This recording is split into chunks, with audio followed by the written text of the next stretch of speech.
بسم اللہ الرحمن الرحیم۔ السلام علیکم۔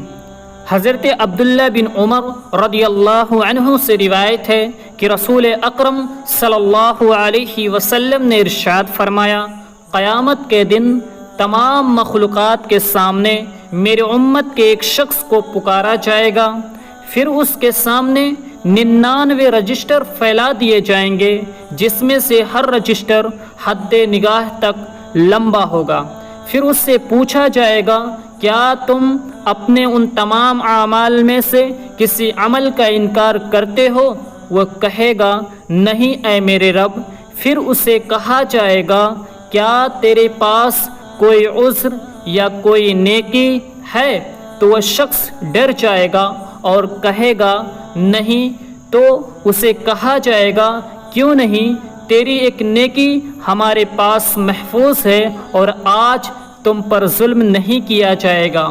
پھر اس کے لیے ایک کارڈ نکالا جائے گا جس میں لکھا ہوگا، اشہد ان لا الہ الا اللہ و اشہد ان محمدًا عبدہ و رسولہ۔ میں گواہی دیتا ہوں کہ اللہ کے سوا کوئی معبود برحق نہیں اور محمد صلی اللہ علیہ وسلم اللہ کے بندے اور اس کے رسول ہیں۔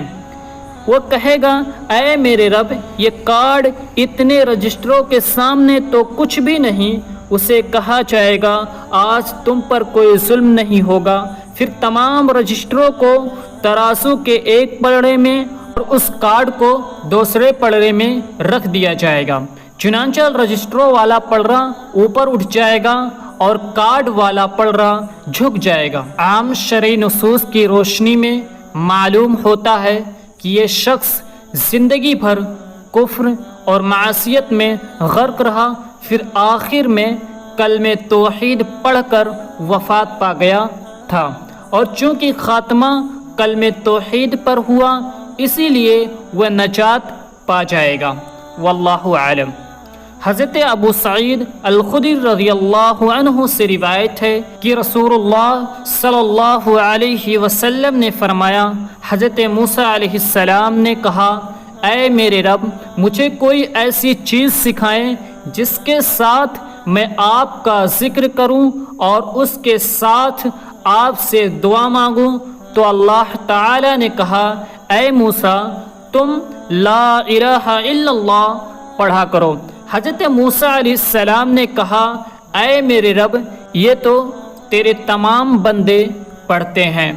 تو اللہ تعالی نے فرمایا، اگر ساتوں آسمان اور میرے علاوہ ان میں رہنے والے تمام کے تمام لوگ اور اسی طرح ساتوں زمینوں کو ایک پلڑے میں رکھ دیا جائے اور لا الہ الا اللہ کو دوسرے پلڑے میں رکھ دیا جائے تو لا الہ الا اللہ کا وزن زیادہ ہوگا۔ اللہ رب العزت سے دعا ہے کہ وہ ہم سب کو عقیدہ توحید پر قائم رکھے۔ آمین۔